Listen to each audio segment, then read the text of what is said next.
Hi guys, welcome back to Lost in My Library. My name's Kate. Today, I have an unboxing, another one, of Authentic Books. Authentic Books is a subscription service where you pick a book. They have like 3 options. They're usually different genres. And they curate stuff for the specific book that you chose. I love them. They do amazing curated boxes. My personal opinion, I love them a lot. This is not paid. I just love them. Okay, so let's open it up. Okay, I'm seeing a lot of foozles. I'm gonna set the box over here. Okay, so I don't remember what month this is or what book I chose. I apparently chose The Leftover Woman by Jean Kwok. I don't know. I feel like I missed a few months in choosing the book, so these might be random picks. They just randomly chose for me. So, I'm assessing. This is the signed book plates. Oh.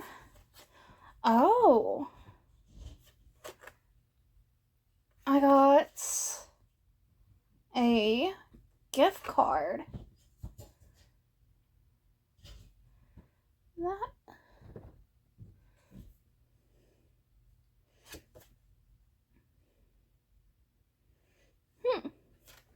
I got a gift card. Cool. Cool. Alright, and I have a bookmark that says, for the book, it says, I was a leftover woman. After everyone else had carved away what they wanted to see in me and taken what they desired, I was all that was left. The leftover woman. Interesting. And then this is a QR code, it looks like, for a playlist for the book. Fun. But the first actual item I am seeing is a candle. And every month, Authentic Books makes a candle for the book, for their books. And it's called Like a Mother, inspired by Leftover Woman, Scents of Neroli, and White Jasmine.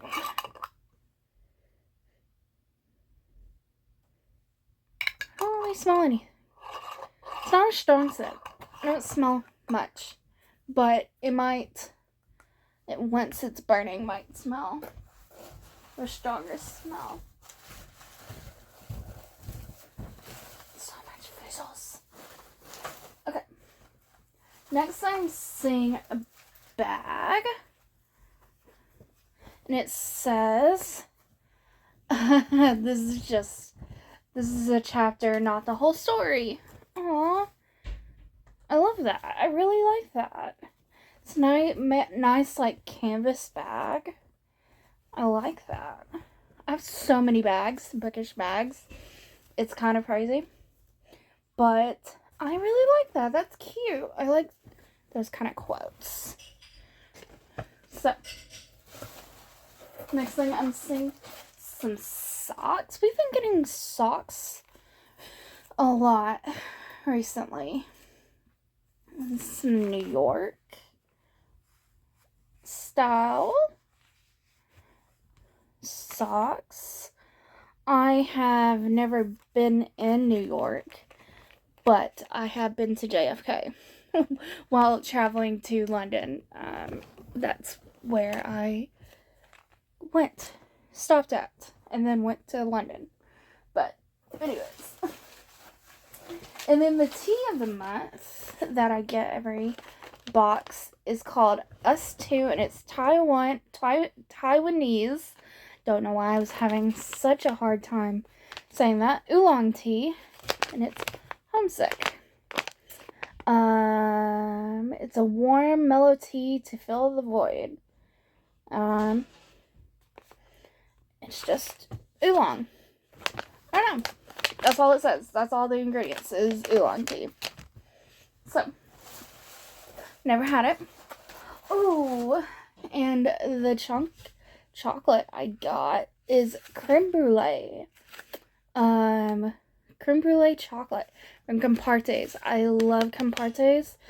Their stuff is super expensive, but their stuff is really good. Not gonna lie. But, it's white chocolate, so I assume, like, it's white chocolate, and then they have sugar on top? I don't know. Some, like, caramelized sugar on top? I don't know. Cool, like, packaging, too. I like that. Very nice. Excited about that. I think that'll be something I actually really like. And then we have a face mask from Escargot, and it's damage care. And it's just a face mask, basically. There's nothing to it. I think we have gotten several of these before from Authentic Books, because I recognize that packaging anywhere. And then we finally have the book. Now, they don't do anything special they don't have it like a special edition. These are just the regular books. This is a small book. Let's see what it's about. It is blurbed by Ruth Ware, who I've read from. Karen Slaughter, who I've read from. And then on the inside is Lucy Foley.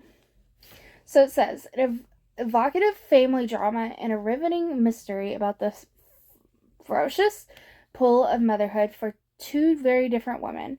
From the New York Times best-selling author of Searching for Sylvia Lee and Girl in Translation. I've never heard of either. Jasmine Yang arrives in New York City from her rural Chinese village without money or family support, fleeing a controlling husband on a desperate search for the daughter who was taken from her at birth, another female casualty of China's controversial one-child policy. But with her husband on her trail, the clock is ticking, and she's forced to make increasingly risky decisions if she's ever hopes to be reunited with her daughter. Meanwhile, publishing executive Rebecca Whitney seems to have it all: a prestigious family name and the wealth that comes with it, a high-powered career, a beautiful home, a handsome husband, and an adopted Chinese daughter she adores. She's even hired a nanny to help her balance the demands of being a working wife and mother. When an industry scandal threatens to jeopardize not only Rebecca's job, but her marriage, this perfect world begins to crumble, and her role in her own family is called into question. The leftover woman finds these two unforgettable women on a shocking collision course, twisting, suspenseful, and surprisingly poignant. A profound exploration of identity and belonging, motherhood and family. It's a story of two women in a divided city, separated by severe economic and cultural differences, yet bound by a deep emotional connection to a child. Interesting. Very interesting. This is very short. There is the author herself. Yeah. Interesting. But that's the book. I don't know. I feel like this was something chose for me because I don't know. Domestic thrillers aren't normally my thing, but I think this could be interesting in that it has to do with the publishing industry. So I think that could help. I like anything to do with like books and stuff. So I like a bookish book. In a sense, I don't think this is really going to be all that bookish, but we'll see. It might turn out to be good. We're going to have hopes that this turns out to be a good book. But let's look at the spoiler card. This is from October. Whoops. Apparently. October of last year. Always quality and locally made. First we have Sight, and that's The Leftover Woman, of course. And then Smell. Oh, these are based off of the 5 senses. I think I forgot to mention that in the beginning. The whole book is like, or the whole box is like things based off of your 5 senses. Smell, we have a hand-poured soy candle by Authentic Books. Like a Mother was inspired by sultry neroli and soft sweet white jasmine. Our candles are always hand-stirred and poured in the Authentic Books studio using non-toxic ingredients. I believe these are soy candles. I believe, or at least at one point it used to say that. Yes, these are soy wax candles. But obviously, if you worry about that, do your own research, obviously. Then we have, of course, taste number 1, which is the Us2 tea, which is in Homesick, but you could have got the coffee, which was Sunday Morning's flavored ground coffee, or the cocktail mix, which is Portland Syrup's yuzu syrup.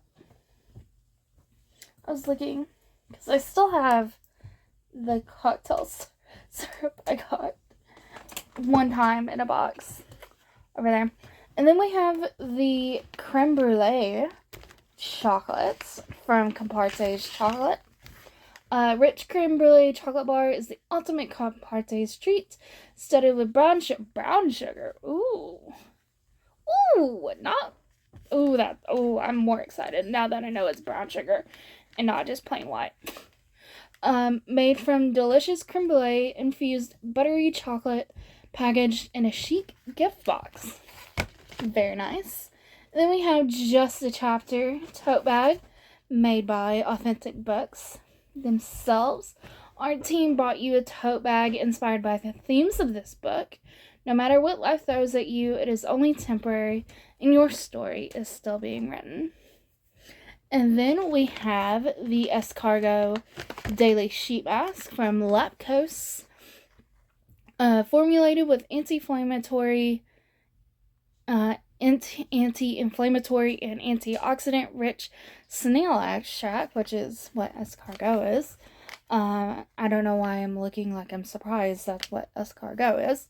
The super ingredient helps strengthen the skin barrier and makes it less susceptible to environmental factors. Interesting. And then we have the New York City Bamboo Blend, because it says bamboo rayon blend. Rayon is just cotton, I believe. I've looked this up before. And it's Infinity Classic International ink. These socks feature NYC themed illustrations scattered about, making this a fun and festive sock. They're even made with rayon from bamboo that's eco-friendly and gets softer with every wash. They're already pretty soft, so they get softer. That's nice. I didn't know. And then we have a book cocktail, and it is for a yuzu margarita. And then our food is scallion pancakes. Ooh, nice.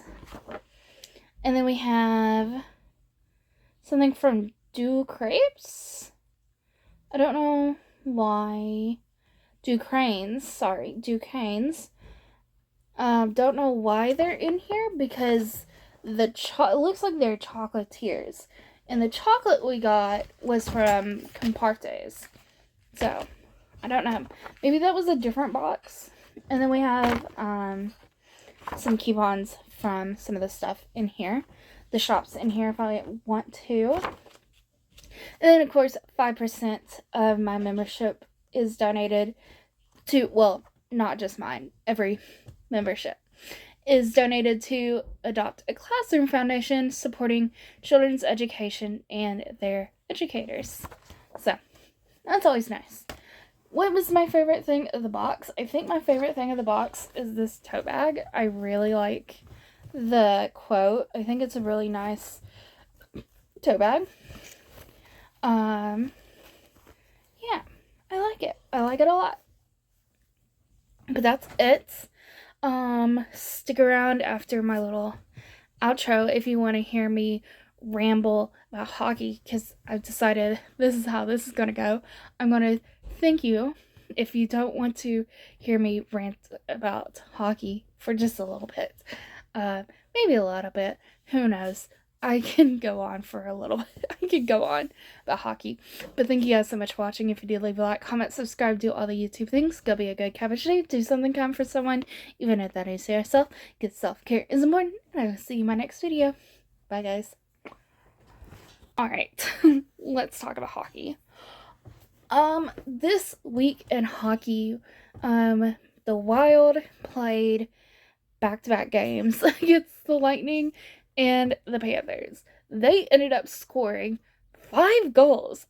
5 power play goals. Power play goals in that game against the Panthers. What? Also, I don't think Matthew Tkachuk took a single penalty, which is slightly surprising. Marc-Andre Fleury got hurt in that whole thing, which is really sad. I don't think the guy who ended up causing the injury should have been suspended. After watching the video, it didn't look intentional enough to warrant a suspension. And there's somebody else on the Panthers who should have gotten several suspensions this year, but hasn't. And yet this guy who doesn't have a history of like being a hard hitter, like somebody who generally does cause injuries, doesn't have a history of suspension, is suspended for 3 games. That feels I love Marc-Andre Fleury. I'm sad that he's injured, but I don't think that it was intentional, nor do I think it warrants him being suspended, because it was an accident for one, and for two, he's not a repeat offender, and I don't know, maybe it feels like he's taking the brunt of the I don't know, from Dylan Cousins, or not Dylan Cousins, not Dylan, I forgot what the Panthers, Dylan Cousins, he's a different guy, he plays for the Sabres, Cousins on the Panthers, maybe, I don't know, maybe he's taking the brunt of like everybody saying, well, Cousins needs to be suspended, and they're like, well, we don't want to suspend Cousins, we'll suspend this guy who is like not a top guy. I don't know. I really don't know. It's weird. I don't think he should have been suspended. That's my personal opinion. In Oilers news, the Oilers are now on a 13-game winning streak, making them the team with the longest win streak of any Canadian team. So, the longest win streak in NHL history was the Pittsburgh Penguins in the 90s, at 17. They had 17. So, they need 5 more wins if they want to beat that record. 4 of which I think will be very doable. One's the Ducks. They don't have, they're missing several people because a lot of people are injured. Ducks, easy. They just lost to the Sharks. It's fine. They're playing the Blue Jackets. I think the Blue Jackets will be fairly easy. They're playing the Hawks. Hawks still don't have Connor Bedard. Taylor Hall is out. Nick Foligno might still be out. I actually don't know. He might be back because he just had a fractured finger. And then who else? Who's the 4th one? Was it the Sharks? No, I think it was the Penguins. I think they could beat the Penguins. to be honest.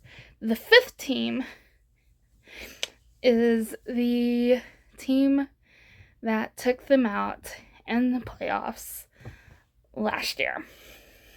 The Golden Knights, who also subsequently won the Stanley Cup last year. I feel like there's a lot of highs and lows for them.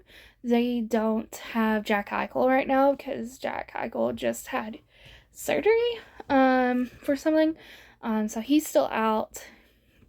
Don't know what's going on with him, but they've had a lot of highs and lows. They've been on like massive win streaks and then like massive losing streaks. So it could go either way, to be honest.